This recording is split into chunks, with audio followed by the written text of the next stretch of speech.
Hello friends, good morning. आज आप पढ़ेंगे आपका चैप्टर नंबर 15 और यह आपका लास्ट चैप्टर है इस आपकी बुक का। और इस चैप्टर का नाम है प्रहेलिका, मतलब पहेलियाँ।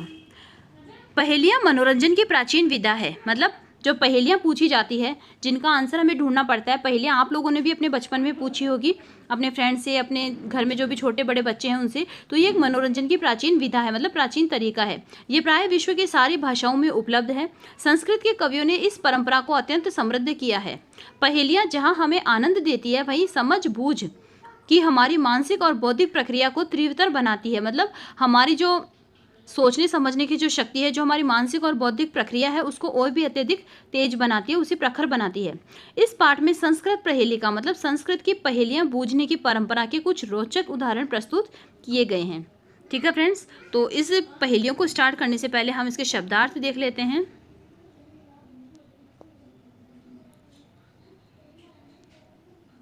हंती का अर्थ होता है मारता है या मारती है। कातर का अर्थ होता है कमजोर। सीमंती निशु का मतलब होता है नारियों में या स्त्रियों में। कौभूते का मतलब होता है कौन हुआ। सज्जघान का मतलब होता है मारा। कंस सज्जघान का मतलब होता है कंस को मारा। शीतल वाहिनी का मतलब होता है ठंडी धारा वाली। काशीतल वाहिनी का मतलब होता है काशी की भूमि पर बहने वाली। दार पोषणरता का अर्थ होता है पत्नी के पोषण में संलग्न। और केदार पोषणरता का अर्थ होता है खेत के कार्यों में संलग्न। कंबल बनता का अर्थ होता है वह व्यक्ति जिसके पास कंबल है। वृक्षाग्रवासी, वृक्षाग्रवासी का अर्थ होता है पेड़ के ऊपर रहने वाला। वृक्षाग्रवासी, पेड़ के ऊपर रहने वाला। पक्षीराज, पक्षियों का राजा गरुड़ जिसको कहा जाता है। त्रिनेत्रधारी, 3 नेत्रों वाला अर्थात शिव जो है। शूलपाणी, जिनके हाथ में त्रिशूल है अर्थात शंकर। त्वग का अर्थ होता है त्वचा या छाल, जिसको पेड़ की छाल भी कहा जाता है। विभम का अर्थ होता है धारण करता हुआ।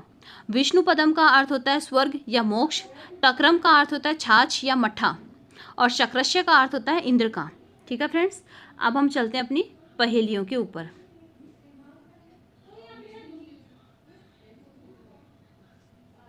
पहेलियों को स्टार्ट करने से पहले फ्रेंड्स मैं आपको बता दूं कि यदि आपने हमारे इस चैनल को लाइक और सब्सक्राइब नहीं किया है तो इसे लाइक और सब्सक्राइब जरूर कीजिए। इससे हमें मोटिवेशन मिलता है और हम आपके लिए कुछ अच्छी और बहुत सारी वीडियोस लेके आने के लिए तैयार होते हैं। तो आप इसे लाइक और सब्सक्राइब जरूर कीजिए। और फिर आप चलते हैं अपनी प्रथम या अपनी जो फर्स्ट जो पहेली है उसके ऊपर। कस्तूरी जायते कस्मात को हंती करिणाम कुलम किम कुर्यात कातरो युद्धे मृगात सिंह पलायते। कस्तूरी जायते कस्मात की जो कस्तूरी है वो किससे उत्पन्न होती है, किससे पैदा होती है। को हंती करिणाम कुलम, करिणा कहते हैं हाथियों के, और कुलम का मतलब वंश, कि हाथियों के वंश को या हाथियों के समूह को हंती, हंती का मतलब मारता है। कौन मारता है, हाथियों के समूह को कौन मारता है। किम कुर्यात कातरो युद्धे, किम यानी क्या, कुर्यात यानी करता है, कातरो यानी कायर व्यक्ति या कायर इंसान जो भी है, युद्ध यानी युद्ध में, कि कायर व्यक्ति जो है वो युद्ध में क्या करता है। मृगात सिंह पलायते, मृग जो है, हिरण जो है वो सिंह से भाग जाता है। अब इस पहेली को पूरी को एक साथ देखिए कि कस्तूरी कहाँ पैदा होती है, कस्तूरी कहाँ उत्पन्न होती है, और हाथियों के समूह को या हाथियों के वंश को कौन मारता है। कमजोर व्यक्ति जो होता है वो युद्ध में क्या करता है, और सिंह जो है उससे हिरण जो है, मृगात यानी हिरण, हिरण जो है वो सिंह से भाग जाता है। अब इस पहेली का जो उत्तर है वो हमें कैसे मिलेगा। इस प्रकार जो प्रस्तुत पहेली है उस पहेली का उत्तर हमें मिलेगा, जो कि हमारे यहाँ पर हमें प्रथम पहेलिका का आंसर दे रखा है। अंतिम चरणे क्रमशः त्रयाणाम प्रश्नानाम त्रिभिपदे उत्तरम दत्तम, कि इस प्रकार जो प्रस्तुत पहेली है उसके अंतिम चरण में मतलब जो लास्ट वाली जो लाइन है उसके 3 पदों द्वारा क्रमशः हमें उत्तर दिया गया है तीनों प्रश्नों का। ठीक है, यानी कि जब हम वापस अपने पहेली पर चलते हैं तो हमें मिलता है हमारा उत्तर कस्तूरी जायते कस्मात, तो इसका उत्तर हो जाएगा मृगात, कि कस्तूरी कहाँ पैदा होती है, तो इसका उत्तर हो जाएगा हिरण से। दूसरा प्रश्न है को हंती करिणाम कुलम, कि हाथियों के समूह को कौन मारता है, तो इसका उत्तर हो जाएगा सिंह मतलब शेर। और किम कुर्यात कातरो युद्धे, कि कायर व्यक्ति युद्ध में क्या करता है, तो इसका उत्तर हो जाएगा पलायते यानी पलायन करता है। ठीक है फ्रेंड्स, तो इस प्रकार से आपकी प्रथम पहेली जो है उसका उत्तर हो जाएगा, लास्ट वाली जो लाइन है उसके तीनों शब्द जो है वो आपकी तीनों पहेलियों के उत्तर हो जाएंगे। दूसरी पहेली पर चलते। सीमंती निशु का शांता, सीमंती निशु का मतलब नारियों में, शांता का मतलब शांत स्वभाव वाली, का यानी कौन है, कि नारियों में शांत स्वभाव वाली कौन है। राजा को भूतम गुणोत्तम है, राजा जो है उसमें सबसे गुणों में श्रेष्ठ, गुणोत्तम का मतलब गुणों में सर्वश्रेष्ठ राजा कौन हुआ, को भूते का मतलब कौन हुआ। विद्वदपि का सदा वंद्या, विद्वदपि का मतलब होता है विद्वानों के द्वारा, सदा वंद्या यानी वंदनीय, कि विद्वानों के द्वारा सदा कौन वंदनीय है। अत्र वोक्ता न बुध्येते, अब इस प्रश्न का उत्तर हमें यहाँ पर दिया हुआ नहीं है, इस प्रश्न का उत्तर हमें ढूंढना पड़ेगा। तो पहला प्रश्न है हमारा सीमंती निशु का शांता, कि नारियों में शांत स्वभाव वाली कौन है। दूसरा प्रश्न है राजा जो कि सर्वश्रेष्ठ गुणों वाला है, तो ऐसा सबसे सर्वश्रेष्ठ गुणों वाला राजा कौन हुआ है, और विद्वानों के द्वारा सदा वंदनीय कौन है। तो इस प्रश्न का उत्तर हमें मिलेगा द्वितीय प्रहेलिका, जहाँ लिखा हुआ है प्रथम द्वितीय तृतीय चरणेषु प्रथमस्य वर्णस्य अंतिम वर्ण संयोगात उत्तरम प्राप्यते, यानी कि पहले दूसरे और तीसरे चरण के प्रथम वर्ण का, पहले दूसरे और तीसरे चरणों के पूछे हुए प्रश्नों का उत्तर हमें कहाँ मिलेगा, प्रथम वर्ण का अंतिम वर्ण के साथ संयोग करने पर, मतलब मिलाने पर हमें इनका उत्तर मिल जाएगा। ठीक है, तो वापस हम अपनी पहेली पर चलते हैं। यहाँ पर लिखा हुआ है सीमंती निशु का शांता, तो इसमें सी देखिए और लास्ट आपका है ता, तो पहले प्रश्न का उत्तर हो जाएगा सीता। राजा को भूतम गुणोत्तम है, तो इसका पहला वर्ड है रा और लास्ट है आपका मैं यानी राम। राजाओं में सबसे सर्वश्रेष्ठ गुणों वाला कौन हुआ, राम। और विद्वदपि का सदा वंदनीय, सदा वंध्या, तो इसमें वी और ध्या यानी विद्या, कि विद्वानों में सदा वंदनीय कौन है, तो विद्या। ठीक है, तो इस प्रकार से हमें हमारे तीनों प्रश्नों का उत्तर मिलता है। पहले प्रश्न का उत्तर हमारा सीता, दूसरा का होगा राम और तीसरे प्रश्न का उत्तर होगा विद्या। अब हम चलते हैं अपनी तीसरे पहेली के ऊपर। कह संजय खान कृष्ण है, कृष्ण ने किसको मारा। का शीतल वाहिनी गंगा, शीतलता प्रदान करने वाली गंगा कौन है। केदार पोषण रता, कौन पत्नी के पोषण में संलग्न है। और क बलवंत न बाधते शीतम, कि किस बलवान को शीतम, शीतम का अर्थ होता है सर्दी, कि सर्दी पीड़ित नहीं करती है। तो इन प्रश्नों के उत्तर हम मिलेंगे कहाँ पर, तृतीय पहेली का, जहाँ लिखा है प्रतिचरणे प्रथम द्वितीयो प्रथम त्रयाणाम वा वर्णानाम संयोगात् तस्मिन् चरणे प्रस्तुत्य प्रश्नस्य उत्तरम प्राप्यते, कि इसका उत्तर हमें कहाँ मिलेगा, कि प्रत्येक चरण के प्रथम व द्वितीय अथवा प्रथम 3 वर्णों के संयोग से उस चरण में पूछे गए प्रश्न का उत्तर हमें प्राप्त होगा। ठीक है, तो हम चलते हैं।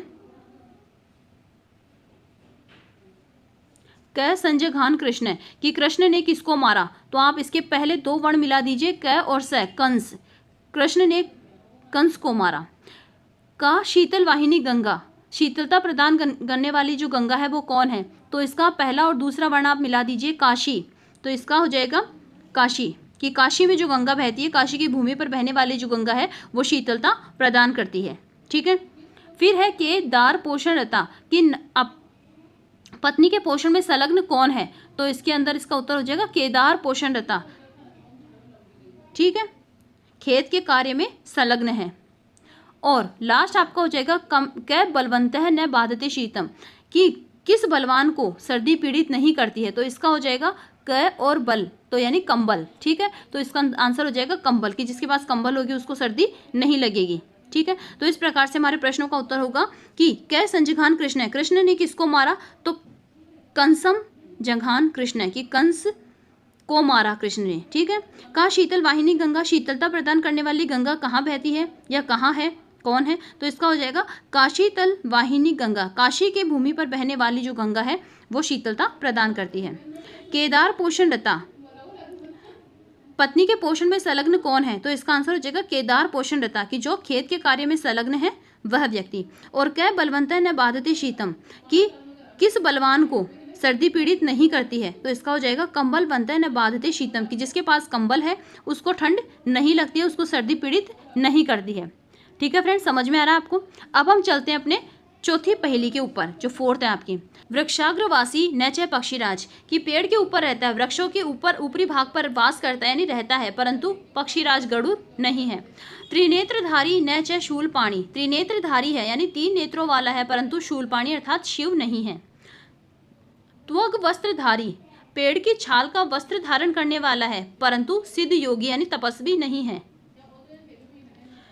जलम च बिभ्रन घटो न मेघम, जल को धारण करता है, जल को अपने अंदर धारण करता है, लेकिन न तो वह घट यानी घड़ा है और न ही वह मेघ यानी बादल है। कि वृक्षों के ऊपरी भाग पर वास करता है परंतु पक्षीराज गरुड़ नहीं है। त्रिनेत्रधारी यानी 3 नेत्रों वाला है परंतु शूलपाणी अर्थात शिव नहीं है। त्वग वस्त्र यानी कि पेड़ के छाल के वस्त्र को धारण करता है परंतु कोई सिद्ध योगी या तपस्वी नहीं है। जलम च बिभ्रन, जल को धारण करता है परंतु न ही तो घटा यानी घड़ा है और न ही बादल है। तो अब आप सोचिए कि इसका आंसर क्या होगा। तो इस पहेली का आंसर होगा हमारा चतुर्थ पहेली का उत्तरम नारिकेल फलम। नारिकेल फलम का अर्थ होता है नारियल, ठीक है, नारियल का जो फल होता है। तो नारियल का जो आपने देखा भी होगा नारियल कैसा होता है। तो इस प्रश्न का आंसर आपका होगा नारियल, कि पेड़ के ऊपरी भाग पर उगते हैं परंतु पक्षीराज गरुड़ नहीं है। 3 नेत्र होते हैं नारियल के ऊपर, हमने भी देखे हैं, परंतु शिव नहीं है। और नारियल के ऊपर जट होती है, ठीक है। तो त्वग वस्त्र को धारण करता है, मतलब पेड़ की छाल रूपी जो वस्त्र होते हैं उनको धारण करता है परंतु कोई सिद्ध योगी नहीं है। तो नारियल के ऊपर जटाएं होती है, जट होती है, और जल को धारण भी करता है लेकिन नहीं तो घड़ा होता है और नहीं बादल होता है, ठीक है फ्रेंड्स।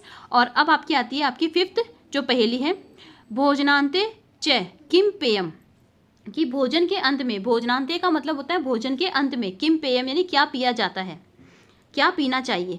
जयंते कश्य व सुते, जयंत जो है वो किसका पुत्र था, सुतय का मतलब पुत्र, कि जयंत जो है वो किसका पुत्र था।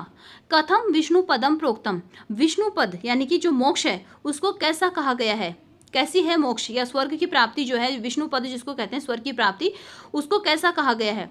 तक्रम शक्रश्य दुर्लभम, और तक्रम का मतलब होता है छाछ, इंद्र के लिए दुर्लभ है, मतलब जो हमारा इंद्रलोक है जिसको हम इंद्रलोक कहते हैं वहाँ पर छाछ जो है वो उपलब्ध नहीं है, वहाँ पर वो दुर्लभ है, मिलती नहीं है। तो अब इस पहेली का आंसर हमें ढूंढना है फ्रेंड्स। तो इस पहेली का आंसर आपका होगा प्रथम पहेलिकावतः, मतलब जो प्रथम पहेली है, ठीक उसी प्रकार से जिस प्रकार से प्रथम पहेली का उत्तर हमने ढूंढा था उसी प्रकार से इस पहेली का उत्तर भी हमें मिल जाएगा। मतलब जिस प्रकार से प्रथम पहेली में हमें ऊपर के जो 3 प्रश्न पूछे थे उन तीनों प्रश्नों का उत्तर हमें चौथी लाइन में मिल गया था, उसी प्रकार से इसका आंसर भी हमें उसी प्रकार मिलेगा कि भोजनांते किम पेयम, कि भोजन के अंत में क्या पीना चाहिए, तो तक्रम यानी छाछ पीनी चाहिए। जयंत कश्य व सुते, जयंत किसका पुत्र था, तो शक्रश्य, शक्रश्य किसको कहते हैं, इंद्र को, कि जयंत जो है वो इंद्र का पुत्र था।